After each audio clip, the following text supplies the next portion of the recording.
Divyam Sahasra Abdam Amogha Darshanaha Jita Anila Atma Vijita Ubhaya Indriyaha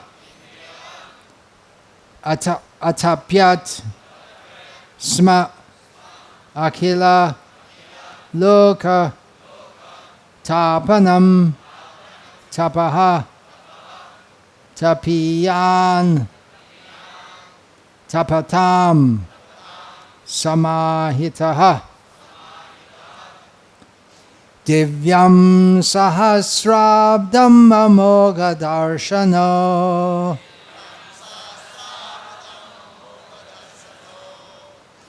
Jita Nilatma Vijito Bhayendriyaha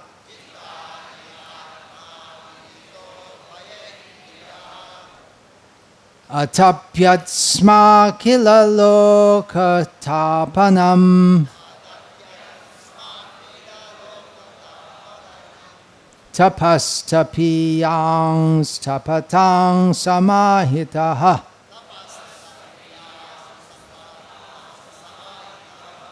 Divyang Sahasrabdam Amogha Darshana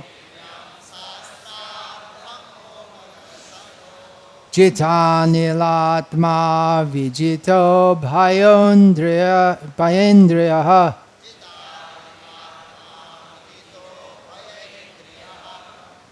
Atapyat Sma Kila Loka Tapanam Tapas Tapiyang Tapatang Samahitaha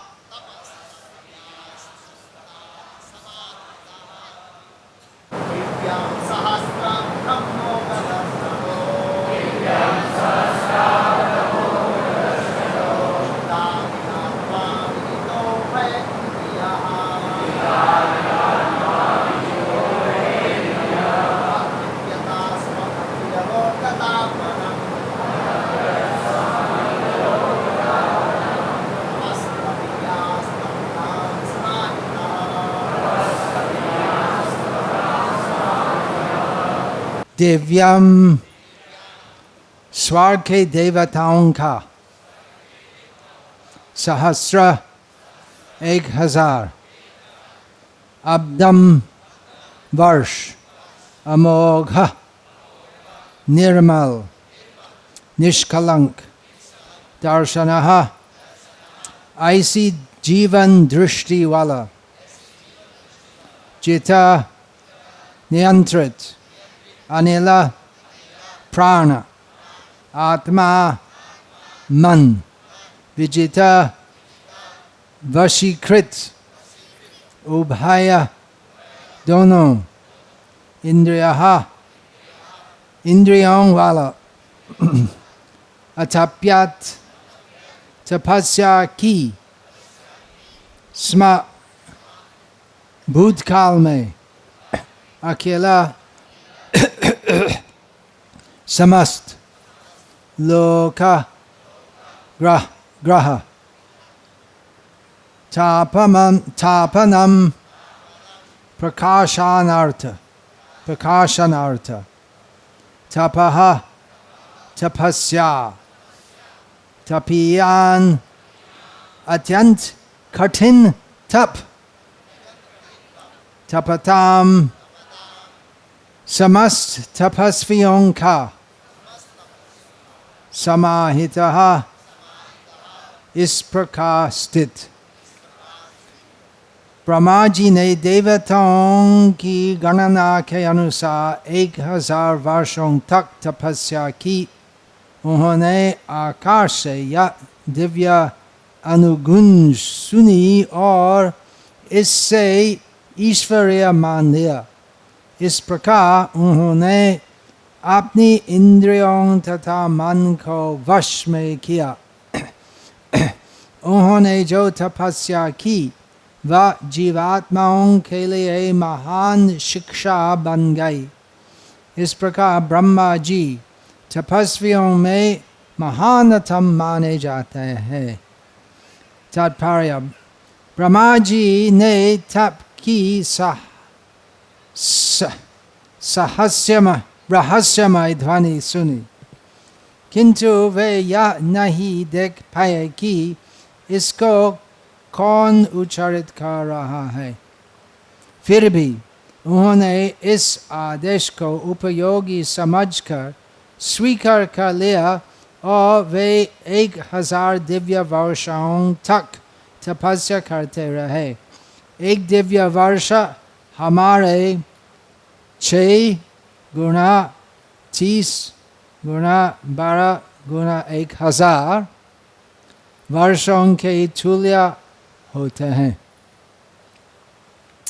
ध्वनि को स्वीकार करने का मूल कारण यह था कि उनमें भगवान विषयक विशुद्ध दृष्टि थी और इस सही दृष्टि के कारण उन्होंने भगवान तथा भगवान के आदेश में कोई अंतर नहीं माना। भले ही भगवान स्वयं उपस्थित न हो, किंतु उनमें तथा उनकी ध्वनि में कोई अंतर नहीं होता। ईश्वर को जानने की सर्वोत्तम विधि यही है कि ऐसे ईश्वरीय आदेश को शिरोधार्य कर लिया जाए और ब्रह्मा जो हर एक के आदि गुरु है, दिव्य ज्ञान प्राप्त करने की इस विधि के जीते जगत है उदाहरण है। दिव्य ध्वनि की शक्ति कभी क्षीण नहीं होती, क्योंकि ध्वनि कर्ता उज्ज्वल रहता है।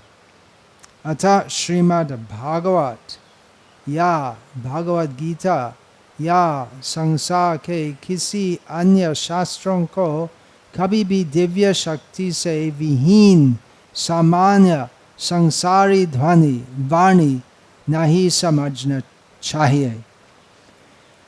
मनुष्य को इस दिव्य ध्वनि को उपयुक्त स्रोत से प्राप्त करके उससे सत्य मानकर बिना किसी हिचक के आदेश के तौर पर पालन करना होता है।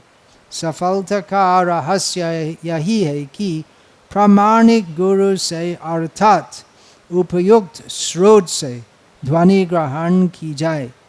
संसारी कृत्रिम ध्वनि में शक्ति नहीं होती, अतः अप्रामाणिक व्यक्ति से प्राप्त तथा कथित दिव्य ध्वनि में कोई शक्ति नहीं होती। ऐसी दिव्य शक्ति को जान लेने की योग्यता होनी चाहिए और जिससे अपनी विवेक से या कि भाग्य से गुरु द्वारा या दिव्य ध्वनि प्राप्त हो सके।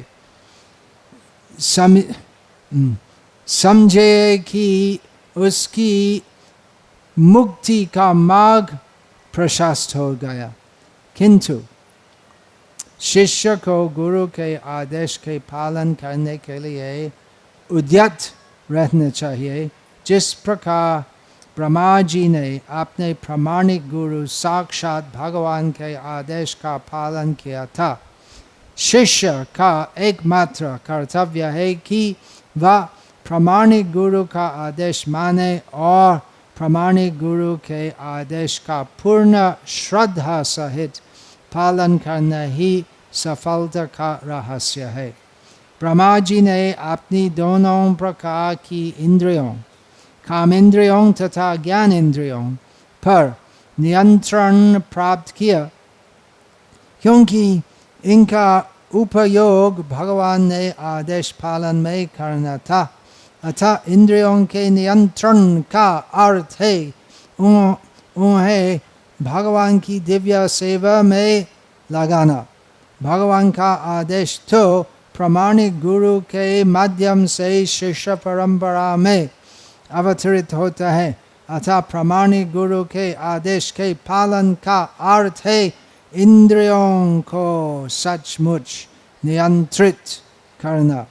पूर्ण श्रद्धा तथा निष्ठा के साथ ऐसी तपस्या करके ब्रह्मा जी इतने शक्ति संपन्न बन सके कि वे ब्रह्मांड के स्रष्टा हो गए। ऐसी शक्ति प्राप्त करने के कारण ही उन्हें तपस्वियों में सर्वश्रेष्ठ कहा जाता है। ओम ज्ञानतिमिरान्धस्य ज्ञानाञ्जनशलाकया चक्षुरुन्मीलितं येन तस्मै श्रीगुरवे नमः। नाम श्रेष्ठं मनुमपि शच्चिपुत्रमत्र स्वरूपं रूपं तस्याग्रजं उरुपरिं मातुरीं गोष्ठवतीं राधाकुण्डं गिरिवरमहो राधिका माधवा सम्प्राप्तो यस्य प्रतिता कृपया श्रीगुरुं तं नतोऽस्मि। वन्देऽहं श्रीगुरो श्रीयतः पदकमलं श्रीगुरून् वैष्णवांश्च श्रीरूपं साग्रजातं सहगणा रघुनाथान्वितं तं सजीवं साद्वैतं सावधूतं परिजनसहितं कृष्णचैतन्यदेवं श्रीराधा कृष्णपादा सहगणा ललिता श्रीविशाखान्वितांश्च। गुरु वैष्णव भगवान तीनों स्मरणीय होय विघ्न विनाशन अनायास होय निज वांछित पुराण। हरे कृष्णा कृष्ण कृष्ण हरे हरे हरे राम राम राम हरे हरे। आज का विषय उपयोगी है। आज का दीक्षा अनुष्ठान के लिए दीक्षा लेना की क्या आवश्यकता है। हम ब्रह्मा जैसे बैठ के हृदय में ध्वनि सुन सकते और ऐसे दीक्षित हो जाए, संभव है। हम एक पद्म फूल के ऊपर बैठ के 3 प्लास्टिक सिर पास में गर्दन में रखना और हम तपस्या करेंगे। और कितना समय तपस्या करना पड़ेगा? 6 गुना 30 गुना 12 गुना 1000 सेकंड वर्षों हमारे लिए संभव नहीं है। इसलिए अनुकरण नहीं करना चाहिए, अनुसरण करने चाहिए। पूर्वायर पूर्वतरं कृतम, भगवद गीता में श्री कृष्ण कहते हैं कि हमें क्या करना चाहिए। तो जैसे पूर्व काल में श्रेष्ठ लोग किए हैं वैसे हमें करना चाहिए। गुरु साधु शास्त्र 3 प्रमाण है जिनमें शास्त्र केंद्र बिंदु है। कल बोला था कि ग्रंथ भागवत है और व्यक्ति भागवत है। दोनों में व्यक्ति भागवत और महत्वपूर्ण है, क्योंकि हमको व्यक्तिगत उपदेश दे सकते हैं, परंतु भिन्न दृष्टिकोण से ग्रंथ भागवत और महत्वपूर्ण है। चैतन्य चरितामृत में कहा गया है, एक भागवत बड़ा भागवत शास्त्र और भागवत भक्ति रस पात्र। 2 प्रकार के भागवत है जिनमें बड़ा है भागवत शास्त्र, चैतन्य चरितामृत का विचार ऐसा है। क्योंकि कौन है भागवत? व्यक्ति जो अच्छी तरह भागवत शास्त्र का उपदेश पालन करते हैं। आचिनोति या शास्त्राणि आचार्य स्थापयति अपि स्वयं आचरते यस्मात् आचार्यस्तेन कीर्तितः। आचार्य शब्द की परिभाषा है ये है कि जो शास्त्र के अनुसार, पहले आचिनोति या शास्त्र ने, तो पहला शर्त है कि आचार्य शास्त्र ज्ञानी होने चाहिए और केवल पुस्तकी ज्ञान से नहीं, वो शास्त्र का सारांश, मुख्य संदेश जो है तो साक्षात्कार किया है। आचिनोति या शास्त्राणि आचार्यस्त, और स्वयं आचार्य स्वयं शास्त्र के उपदेश पालन करते और दूसरों को वो शास्त्र की वाणी की शिक्षा प्रदान करते हैं। तो यही आचार्य है। और प्रमाण में, ये प्रमाण का विचार बहुत विशाल और गहरा है। आधुनिक युग में प्रत्यक्ष प्रमाण को विशेष महत्व देना है। साइंस, यदि हम देख सकते हैं हम विश्वास करेंगे, नहीं तो हम विश्वास नहीं करेंगे। हम भगवान को नहीं देखा इसलिए भगवान नहीं है, उनका प्रमाण खिलाफ करते हैं। गाय सुना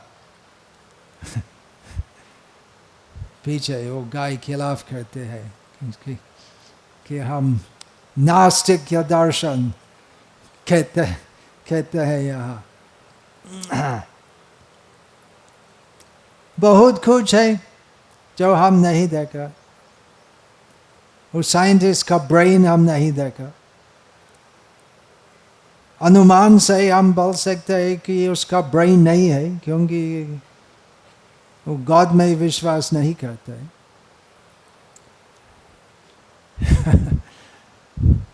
अगर हम टूटेगा उसका सिर शायद हम देखेंगे, लेकिन प्रमाण नहीं, जब तक हम नहीं देखते तो प्रमाण नहीं है कि उसका मस्तिष्क का है।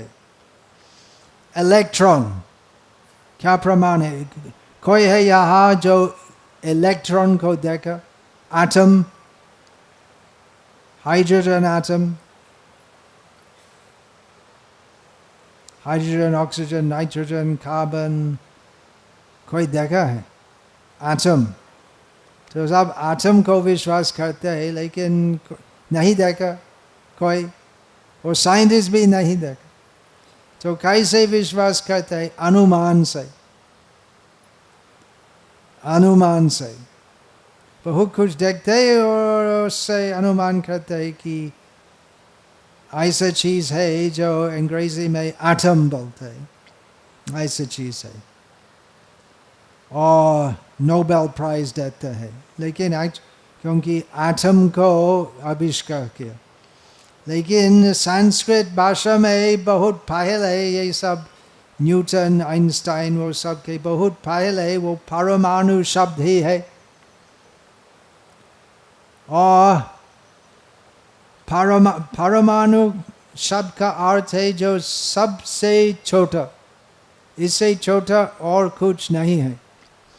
और एटम जो अंग्रेजी शब्द है वो ग्रीक भाषा से आता है और वो ही मतलब है जो सबसे छोटा है। और बाद में और भी गवेषणा करने से वो साइंटिस्ट समझ गए कि एटम के अंदर कुछ है।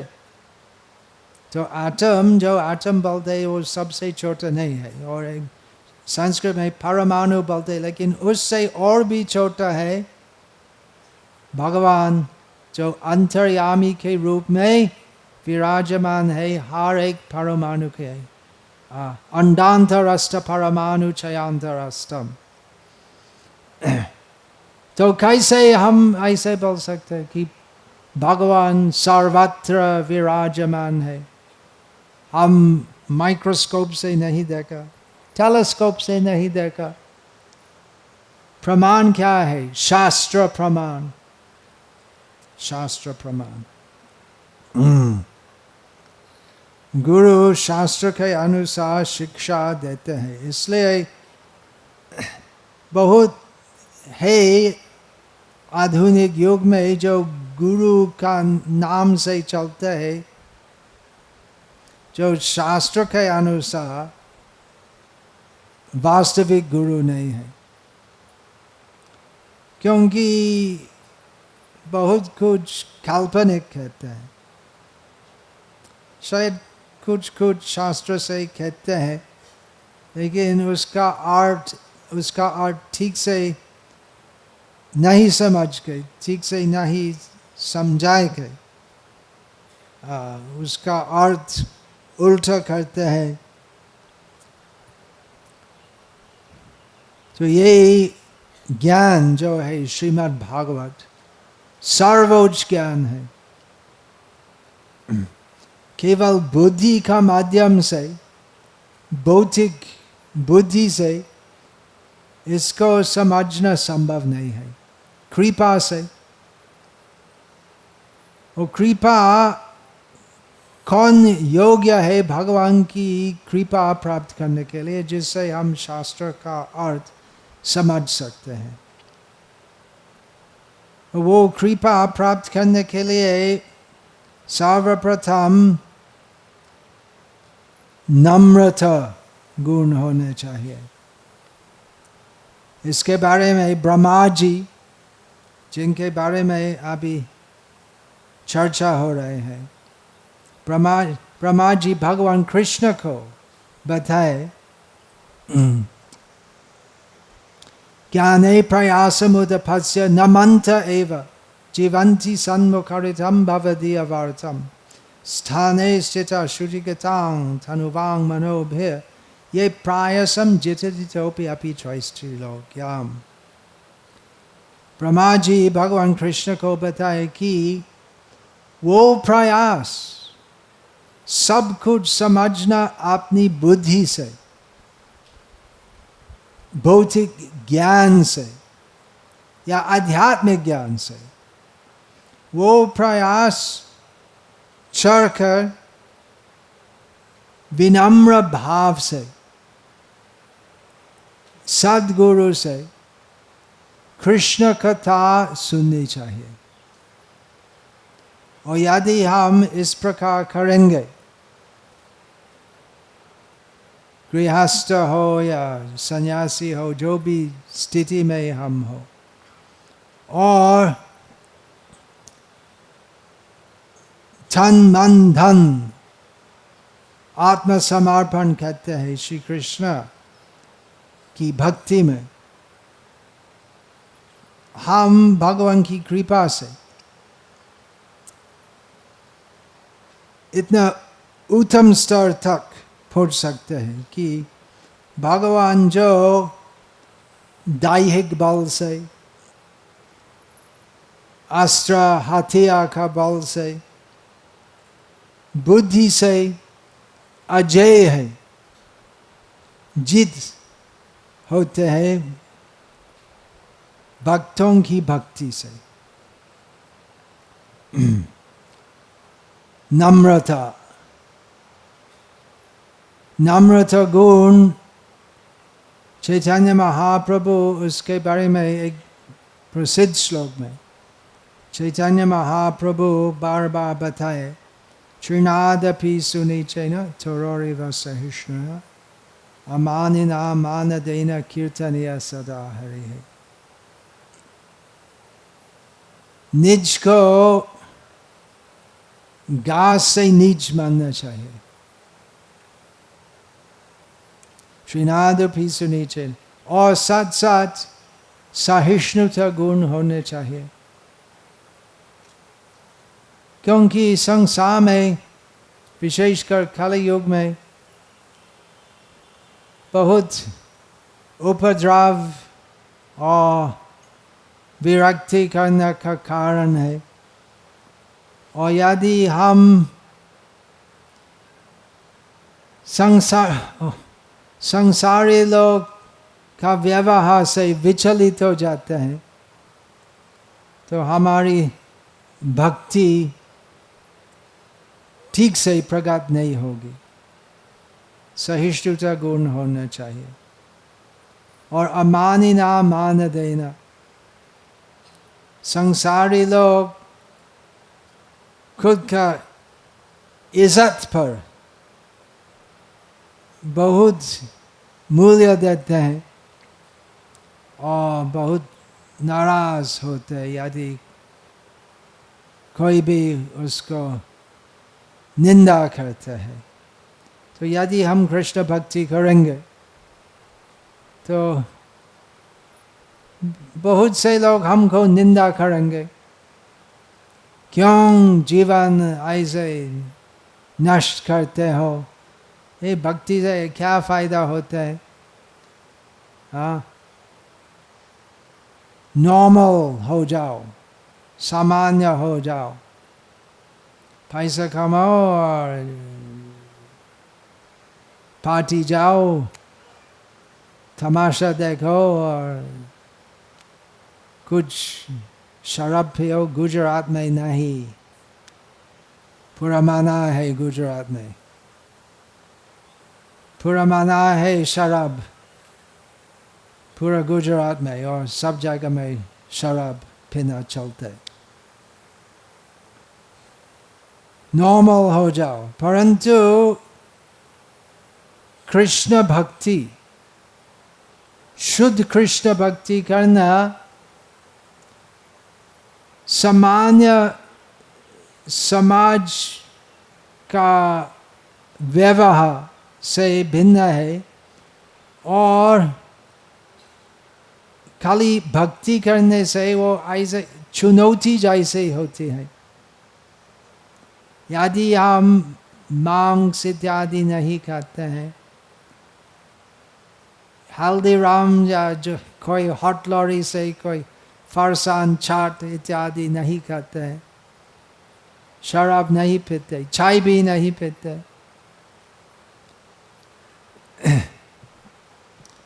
तो सामान्य लोग, चाहे भी हमारे दोस्त या पिता माता, भाई बहन, स्वामी स्त्री,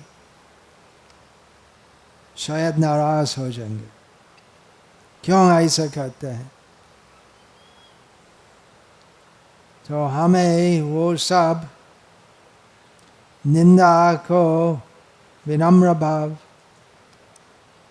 सराहना करना चाहिए और हमें प्रयास करना चाहिए कि उनको बताना कि ऐसे होना चाहिए, क्योंकि आहार निद्रा भय मैथुनम च सामान्यमें तत् पशुभ्यः नारायणम् धर्मो हि तेषाम् अधिको विशेषम् धर्मेण हि न पशुभ्यः नारायणम्।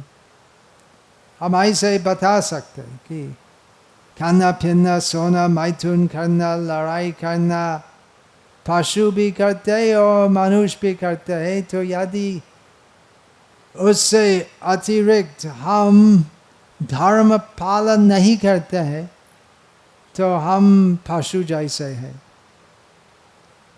फिर और भी नाराज हो जाएंगे यदि हम ऐसा। नहीं, हम धर्म पालन करते हैं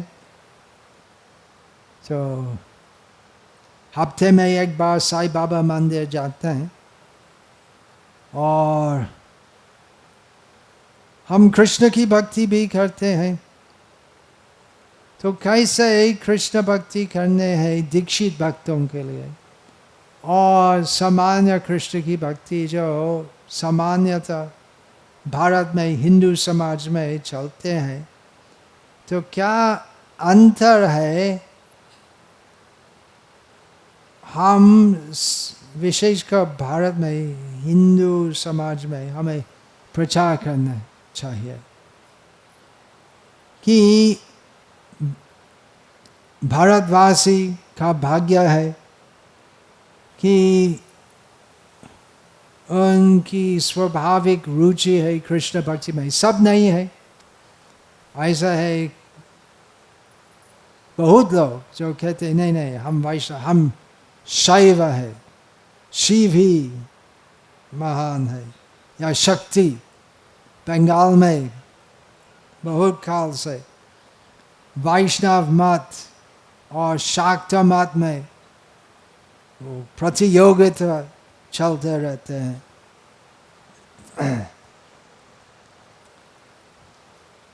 यहाँ पर सौराष्ट्र में द्वारका के समीप में द्वारकाधीश भगवान का प्रभाव से और उनकी दया से प्राय सभी लोग कृष्ण को मानते हैं। शिव जी की पूजा भी करते हैं लेकिन कृष्ण को मानते हैं। जैन भी है जो कृष्ण को नहीं मानते। और यहाँ पर कल जैसे पहले भी देखा, यहाँ पर जामनगर में बहुत मुसलमान है जो प्रसन्नता से प्रसाद ग्रहण करते हैं। कुछ है जो दान भी देते हैं मुसलमान। ये सब द्वारकाधीश के कृपा पात्र है, इसलिए मुसलमान होते हुए भी तो उनका दिल में कृष्ण भक्ति भाव है। और ऐसे सूरत में भी वैसे विशेषकर वो बोरा वो और बहुत है। कल किसने मुझको बताया कि हाँ वो बांग्लादेश में बहुत है मुस्लिम जो कहते हैं कि मेरी दादी मुस्लिम तो चैतन्य महाप्रभु की पूजा करते हैं क्योंकि वो सब कन्वर्टेड है। तो वो अच्छा है, जैसे तैसे कृष्ण भक्ति करने अच्छा होते हैं। परंतु शुद्ध कृष्ण भक्ति क्या है इसको समझाना चाहिए। अन्याभिलाषिता शून्यम ज्ञान कामाद्यनावृतम आनुकूल्येन कृष्णानुशीलनम भक्तिरुत्तम तीव्रेण भक्ति योगेन। तीव्रता से भक्ति करने चाहिए और वो भक्ति में ज्ञान कर्म इत्यादि का अन्य अभिलाष वर्जित होने चाहिए। जैसे ब्रह्मा जी दीर्घ काल में तपस्या की, तपस्या करने से मन विशुद्ध होगा। मन विशुद्ध होने का क्या अर्थ है? निर्मल मन जिसमें काम नहीं है, क्रोध नहीं है, लोभ नहीं है, मोह मद मात्सर्य, भ्रष्ट सिद्धांत। सिद्धांत बोले चित्ते न करह लस, एहा होइते कृष्ण लागे सूर्य मानस। गलत सिद्धांत निकालना चाहिए। कैसे संभव है? गुरु से श्रवण करना। इसलिए एक और कारण है कि गुरु से श्रवण करना चाहिए। हम श्रीमद् भागवत का वितरण करते हैं, परंतु श्रीमद् भागवत का अर्थ अच्छी तरह पूरी तरह समझने के लिए हमें शुद्ध भक्तों का श्रीमुख से वो भागवत का तात्पर्य सुनना चाहिए।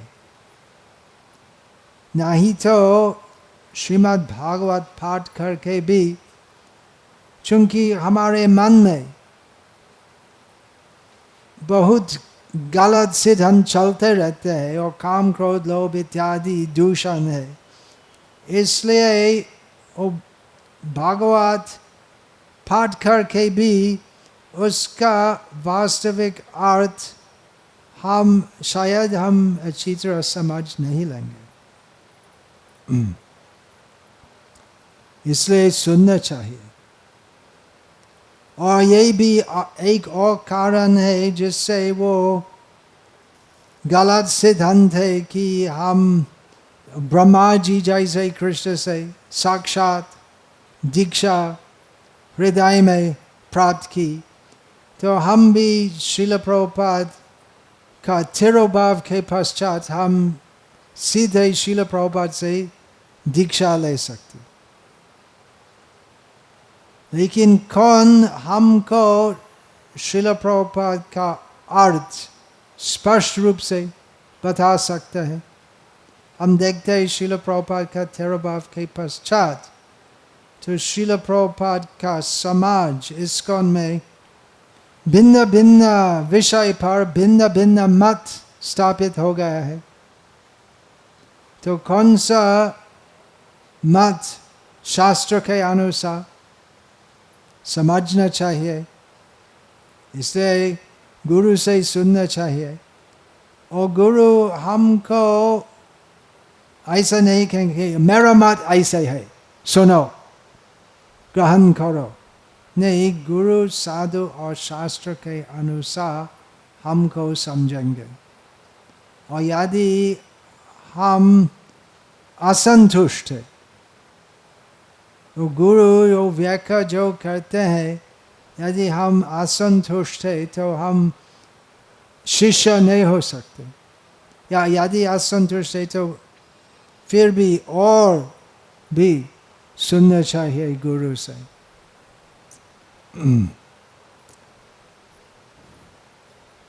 तो कठिन अवस्था है इस्कॉन में आजकल, क्योंकि भिन्न भिन्न गुरु का भिन्न भिन्न मत है, भिन्न भिन्न विषय पर। जैसे नारी दीक्षा गुरु होंगी कि नहीं, उसके बारे में विवाद हो रहा है, वो एक विषय है और बहुत है।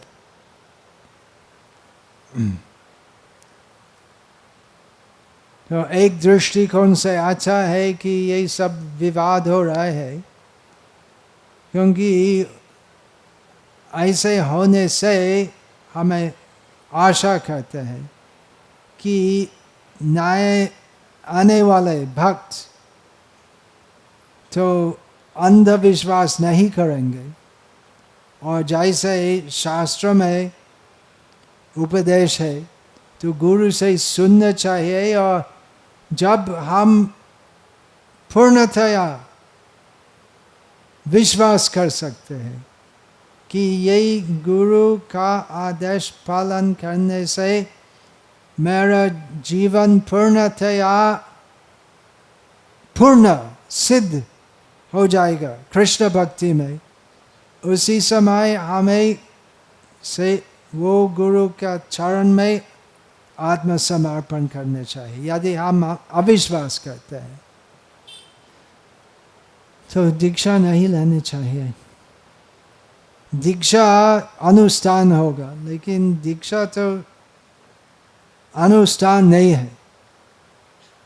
औपचारिक रूप से दीक्षा लेने हैं, परंतु दीक्षा शब्द का अर्थ है दीक्षा काले भक्त करे आत्म समर्पण।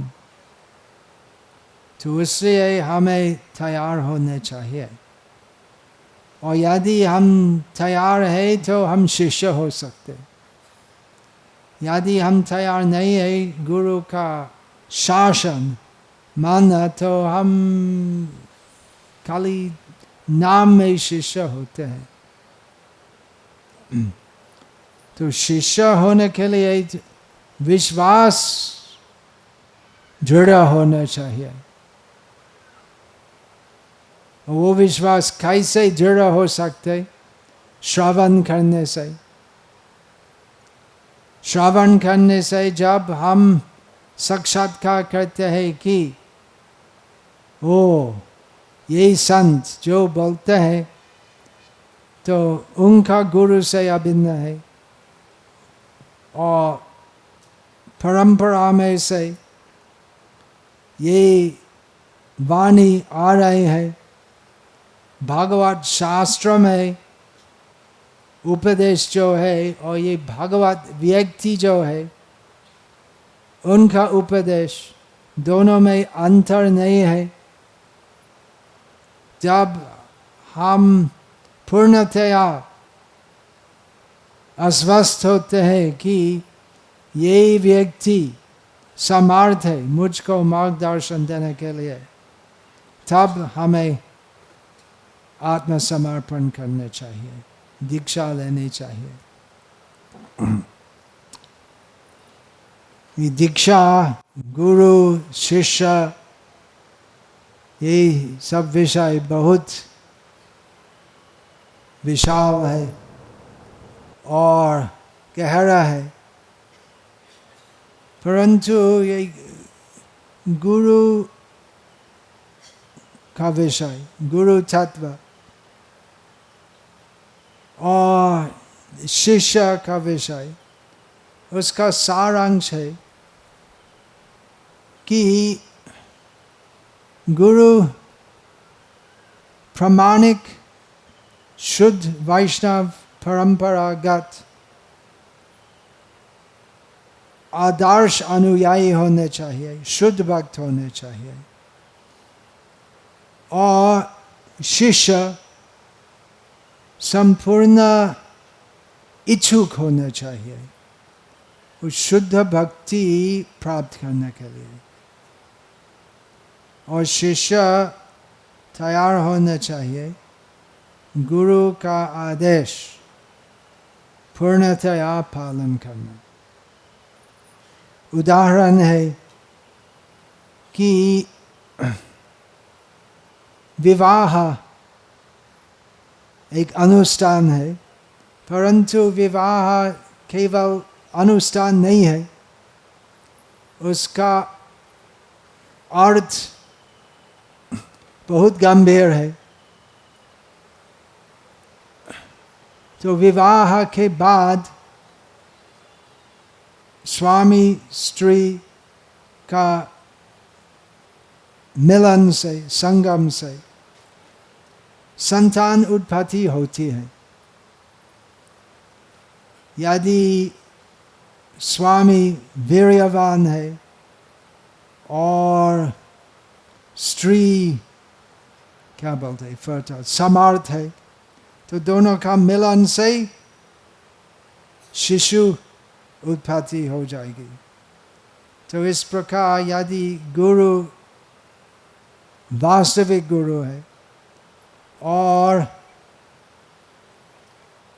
शिष्य वास्तविक शिष्य है, तो वास्तविक पद्धति, हाँ, और स्वामी और स्त्री तो खाली दोनों के आपस दोनों के चेहरा देखने से संतान की उत्पत्ति नहीं करते हैं, एक विशेष उपाय है,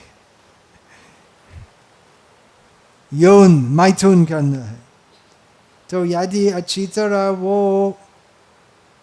विधान पालन करते हैं तो शिशु उत्पत्ति हो जाएगी। तो इस प्रकार गुरु और शिष्य दोनों सही योग्य होने से वो भक्ति योग, शिष्य का गुरु का आदेश के अनुसार भक्ति योग के सब विधान पालन करने से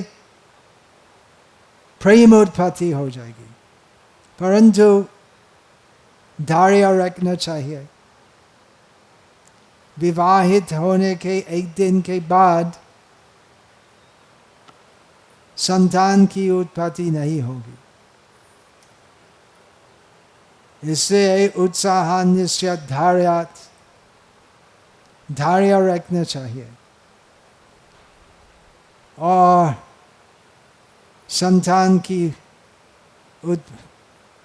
संतान का जन्म के पहले स्त्री नम्र भाव से और विश्रम्भ से और स्नेह से स्वामी की सेवा करते। तो इसी प्रकार विश्रम्भेन गुरु सेवा,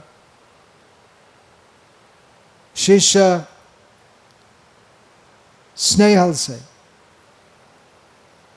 गुरु की सेवा करते, और संतान का जन्म के पश्चात भी स्त्री स्वामी की सेवा करते। तो भक्ति की उत्पत्ति, भक्ति प्रेम भाव का उदय होने के बाद शिष्य